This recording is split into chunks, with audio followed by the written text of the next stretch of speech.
Do you have things you would like to change about Disneyland? Well, here's our top 5 list of what we would change about Disneyland. Plus, a fun fact about It's a Small World holiday. Here we are. I'm Jason. And I'm Cassie. And this is the Magic Key Cast, and thank you for being a cast member. We love Disneyland. Matter of fact, we're planning on going back even more frequent this year. But there are things we'd like to change or improve about it, and I'm sure you feel and think the same way. So we created a top 5 things we would like to change or add to Disneyland. 5? My number 5 is definitely to make Disneyland bigger. There are so many people there, especially the last time that we went. It was crazy. You couldn't walk 2 steps in front of you without bumping into somebody. Well, that's the holiday season, though. That's true, but I mean, still, it's kind of like, when a town gets bigger and busier, right? You gotta accommodate for the influx of people. And so that's definitely something I feel like Disneyland could do, is just at least widening their pathways. I mean, we gotta need a little bit of breathing room sometimes. My number 5, and now I'm one of those people, I like technology, right? I enjoy it. When we did our first trip together last year as a couple, I hadn't been to Disney in quite a while. So I wasn't used to the Disneyland, the app and the way of using it and making the reservations and everything else. But I could see where it could be confusing, especially if it's your trip and you're a family of 4 or more. It's quite expensive, especially if you're staying for multiple days. Yeah. So I would like to see the elimination of the digital fast pass. Yeah, that can be overwhelming too. Years ago, when I used to go and I had little ones, and we would go a huge group. There was a group of 20 of us that would go for Thanksgiving, and it was the paper fast pass days. Well, of course, then you also have the paper ticket that you could use. I don't really have a problem so much with the digital ticket. I have no issue with saving on paper and the less waste. I think it's great, but it would be nice to eliminate that digital fast pass in some way. Now, I get Disney's got to make their money. They've got not only the fast pass, but now the Uber super fast pass one where, I've heard as much as $300 a day. Yeah. Where you can immediately get to right to the front of the line, every attraction, and I get that, and Disney wants to make their money. As a stockholder, I totally understand. It just seemed more manageable, especially for those that aren't frequent visitors and like us and so many others that we know how to work the fast pass and set a timer for the next time in which we can get another one, or knowing that once we get on the ride, we can pick our next time if we don't have another one, and understand it's a little complex for people that are only going once. Yeah, and it's kind of crazy to think that, you did a lot of research before we went the first time together, and weeks worth of research, figuring out the system and, figuring out what should we ride first and what should we do after this and how should we plan this and what's going to be the best. And it's so much, in advance that you have to be able to do and that you have to research and know how to do. And just the average person, I don't know that they're really looking to do all of that. Like, I know I personally don't like to do all of that. So it was nice to give that over to him. But I could definitely see how stressful that might be, on top of everything else, if you're a family of 4 larger, dealing with little ones and all of that. My number 4, definitely one of my favorite things in Disneyland is shopping. I like shopping. I don't necessarily like to buy everything that I pick up and look at, but I mean, hey, I like looking at different things. I like fancy things. I like shiny things. So my number 4 is more diversity in the stores. So I'd just like to see, I know Main Street is like that main area. It looks like a main street, and there's all kinds of different shops. But one thing that I noticed is that if you go into, for instance, one of their candy stores, you can find the same types of candy in different locations, and, and the same thing with clothing, like some of the clothing stores. There are some clothing stores that are different from other clothing stores, but for the most part, I kept seeing, the same sweaters and the same shirts and things like that, which, I know that they have to have something in their shops and maybe they don't have a lot of merchandise, but it'd just be neat to see more of that just different shops. Kind of like how Downtown Disney is. Downtown Disney is really just, there's a lot of different things that you can see, and it's free, so it's nice that it's free. You could just walk down there and you can see all of the different shops and everything, but yeah. Yeah, well, and that's something that we'll talk about in one of our future videos too, is we have a lot of fun with shopping for like different outfits and stuff to wear. So seeing that diversity would be pretty cool for sure. My number 4 is, as a kid, Tomorrowland was my favorite land, and it's lacking a synergy, an enthusiasm. So my recommendation is bring the original Star Wars characters there. I understand that with Batuu, it's the Disney-made Star Wars movies, and very rarely are you seeing any of the original characters in there, maybe with the exception of course, like my sweatshirt, Boba Fett showing up in there because, well, he's at a Disney TV show.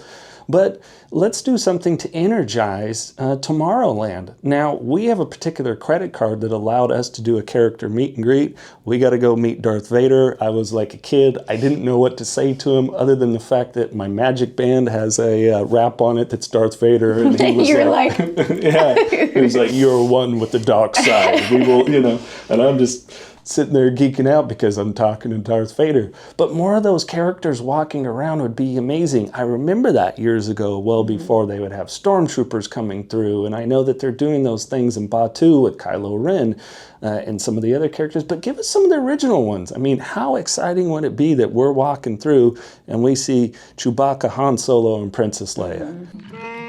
I mean, give us something more that brings some excitement and energy to Tomorrowland. So that's my number 4. I think that Tomorrowland is definitely, it is a little bit sad, and it's especially and I think about Autopia, and if you were in the 1950s, that's pretty cool. That's a cool idea to have, little automobiles the kids could drive, and it's still kind of a neat idea, but at the same time, there's so much more that they could be doing with that area. 3? And our number 3, People mover. I have to agree with Dallin from Offhand Disney. Like, as a kid, as somebody that got to do the People Mover, I loved it. It was a nice little break, but you got to kind of be above the crowd and see over the land in other parts, and there was something futuristic about that. I feel like it's such a, something that I missed out on because, again, like I hadn't been, previous to us going together to Disneyland since I was little, and I never got to do the People Mover. But that's one of my favorite things when I go anywhere. I like to get up high above everybody else and just look out and see the cool, different little towns and different scenarios, and it's just really neat. Yeah, and it was so cool when I was a kid because, the rockets, they were atop the tower where a People Mover was, and it just had this bigger futuristic feel to it. And with the People Mover, it not only took you around Tomorrowland outside, but when you went through inside, you went through a section where you went into TRON and you got to see it and the grid. And there were so many different cool aspects to the People Mover. Plus, it was one of those where when my dad would go, he was kind of the person that sat and ate ice cream, but he would jump on the People Mover with me. So there's a lot of fond memories there. And I know so many people that when they go to Disney World, they still enjoy it so much. So it would be nice for them to bring it back. I know it's not going to happen. I know the rocket rods destroyed the track where the People Movers are, but they've got to do something with that. That's just some untapped potential there. 2? My number 2 is more places to sit down and eat. We noticed during, especially again, the holiday season, we know it's super packed, but it is just almost a nightmare to find seating anywhere, and you have to wait and watch people awkwardly and ask them, "Are you leaving soon?"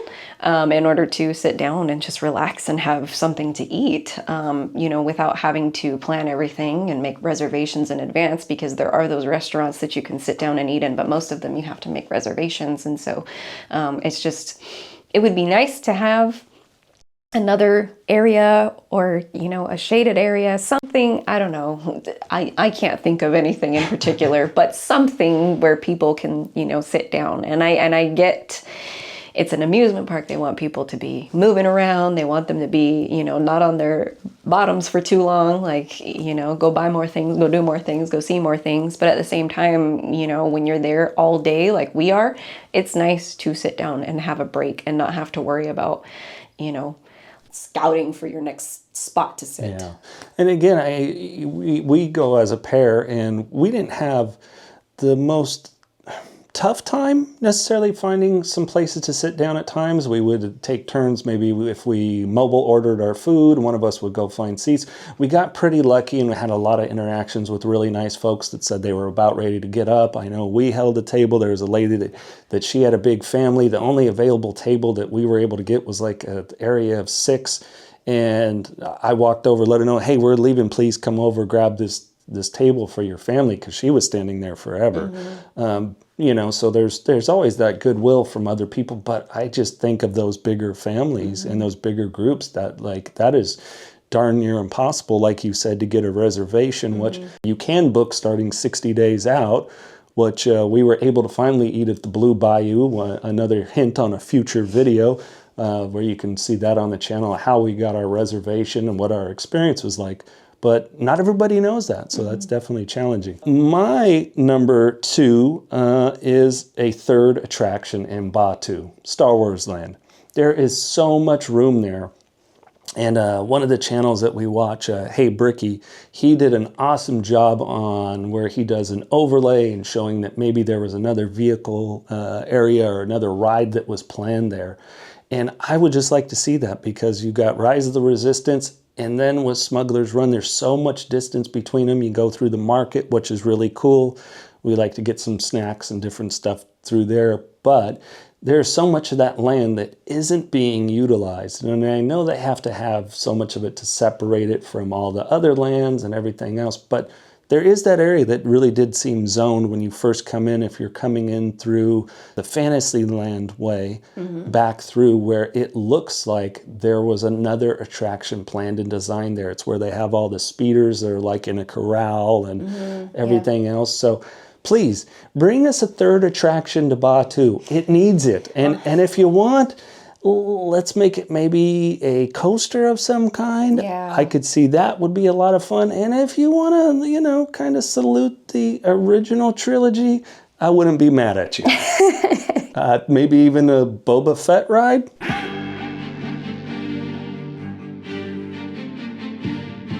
Hey, there you go. I agree with you 100%. And I think it's insane, the fact that they don't have a third ride, with how many Star Wars fanatics there are out there. And I myself, I don't consider myself, a lifelong fan, but I've definitely developed a fan, fan something because of you, and how much you cherish it and love the story, the characters, and how much, it's just influenced you. And it really is a great story, and the land itself out there is really awesome. It's really stepping foot into an alternate reality. And again, there's so much more that they could do. Even just waiting in line, the waiting times for all of the other lines, I think that it would help with that. The line for Rise of the Resistance alone is about 65 minutes most of the time. So yeah, we've seen it as much as almost 2.5 hours. Yes. So, and the longest we've waited is about 75, 80 minutes. One. Number 1 for me is definitely having cast members to manage the lines a little bit more. We had an experience in DCA that was a little less than nice. And so people were, cutting through the line and, holding spots for each other. And, we both have agreed, hey, I get it. Somebody has to go to the bathroom. You need to hold a spot for somebody, whatever the case is. That's totally understandable. But we experienced, what was it, at least? It was about 16 people. 16 people that cut in front of the line, in front of everybody else, which is a considerable amount of people. That increases your wait time. Yeah, we were for Radiator Springs. Yeah. And yeah, so you figure that's pretty much taking up a whole entire car. And, there was people in front of us too that had been waiting quite a bit of time as well. And it literally was, it was like a whole party. So I understand it too, though, holding a spot for someone in the bathroom, but it was very excessive, and they were not even polite about it. Yeah, and the thing is, I get that people, their cast members have to be out and, watching the front of the line, watching the end of the line, making sure that the ride is operating correctly. But they sure do have a lot of people that are flagging everybody around, whenever they're trying to get parades going and stuff like that. So I just feel like they could at least put one person maybe managing the middle of the line or something like that to make sure that everything is flowing. It was really frustrating. I think the most frustrating thing was the people's attitude about it, because it wasn't just us that they upset, it was everybody behind us. Yeah. And there was some very polite people from Japan in front of us, and they weren't really sure what was going on. So I just think it put just kind of a bad damper on the situation, enough for us to get out of line that we were like, we will come back at another time. Yeah, and I get too that you want to go and, you want to hang out with your family and you want to be in line with them. I understand that, but at the same time, you have to understand that you're there with all these other people that also paid money to be here and to experience this. And I just think that there comes a certain amount of, etiquette, and respect for people,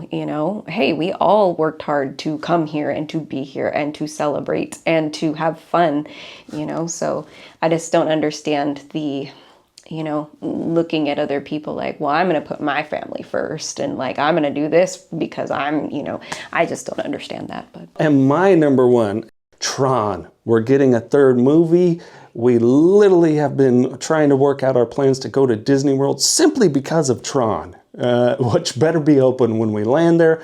I mean, how much would a TRON ride, the light cycle ride, a version of it? I know it's already a short ride, but there is a good amount of land there, and it'll actually play into another one of our videos about attractions that could go away that we wouldn't miss. I just see it as TRON would totally liven up Tomorrowland.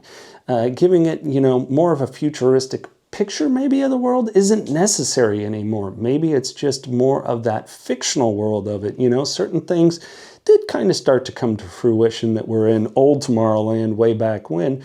So why not just give us something more along that lines of Space Mountain, this fantasy thing? Just give us more fantasy that's futuristic. And I can't think of anything greater than the TRON light cycle ride being at Disneyland. I agree with you 100%. I know we have so many hopes and dreams for Disneyland. Hey, adding that third ride to Batu and then adding TRON. I mean, hey, like that would just liven up Disneyland so much more. And hey, and then it would give them more reason to make it bigger and spacious and, kind of match that Disney World vibe in a sense. And our Magic Key fun fact. Small World, the holiday overlay. We really enjoyed because the last time we went prior to the holidays was during the summer, and you've never seen the Small World overlay with it.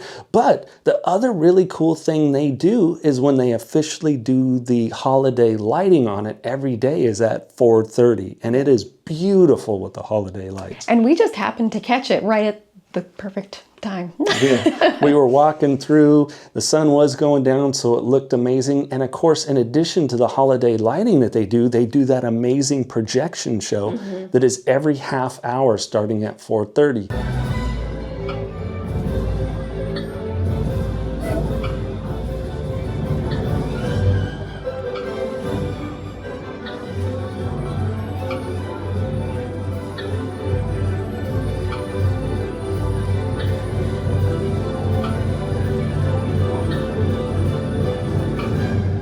So if you're planning to do Disneyland during the holidays, seriously put a timer for that. Show up at a Small World about 2-3 minutes before, because we were right in front of it. We had an amazing view to see the whole thing in addition to the lighting with the projection show. And it is just an amazing experience for you as an individual and the whole family. I also would like to say that Casey Jr. is a really neat ride to ride around at nighttime during the holidays because you get to see all of the lights in that area, and it's super cool, super awesome. That is. Super romantic.